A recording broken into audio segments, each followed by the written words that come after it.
Devon Archer transcript shows how Democrat Rep. Goldman spun illusion of access narrative. Devon Archer said Joe Biden presence on Hunter Biden business calls was signal enough to be powerful. The full transcript of the House Oversight Committee's interview with Devon Archer, Hunter Biden's former best friend and business partner, shows how a key Democrat on that committee, New York Representative Daniel Goldman, managed to spin out a positive headline from an interview that was otherwise damaging to President Biden. After Archer's closed-door committee interview on Tuesday, Democrats emphasized to media outlets that Archer had described what Hunter Biden was peddling as the illusion of access to his father. But the transcript shows that the phrase illusion of access was first introduced by Goldman. The transcript also shows that Archer first agreed, but then equivocated, on whether the illusion of access description was fair. It's not about selling access to his father. It's about selling the illusion of access to his father. Is that fair?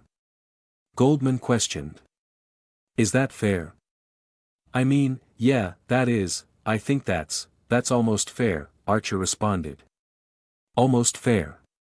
Why almost fair? Goldman probed. Because there are touch points and contact points that I can't deny that happened, but nothing of material was discussed. But I can't go on record saying that there was communications. Archer replied. Archer went on to describe that phone calls between Hunter Biden and his father were a sort of signal to his business partners about potential influence and access provided by Joe Biden. People send signals and those signals are basically used as currency.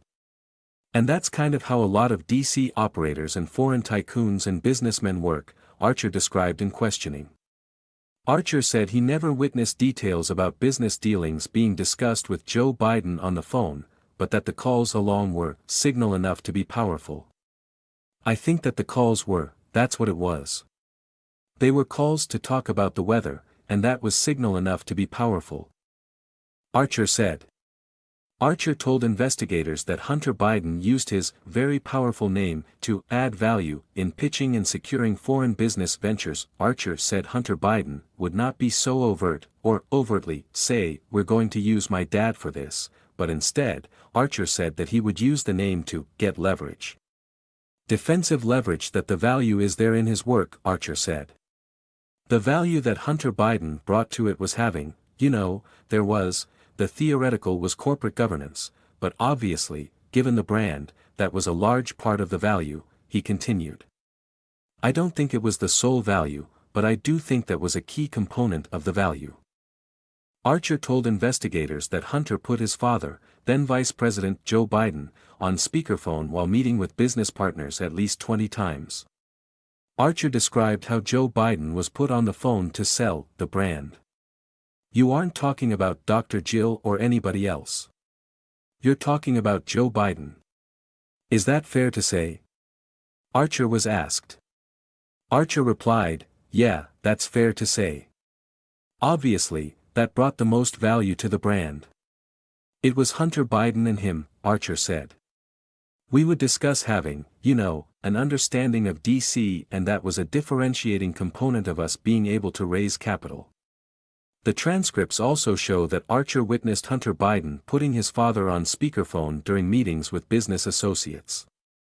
Archer also contradicted a key claim from Biden's orbit about a dinner the now president attended with a Burisma executive. Goldman's office referred back to the transcript when asked by Fox News Digital about its contents. Fox News Digital's Brooke Singman contributed to this report.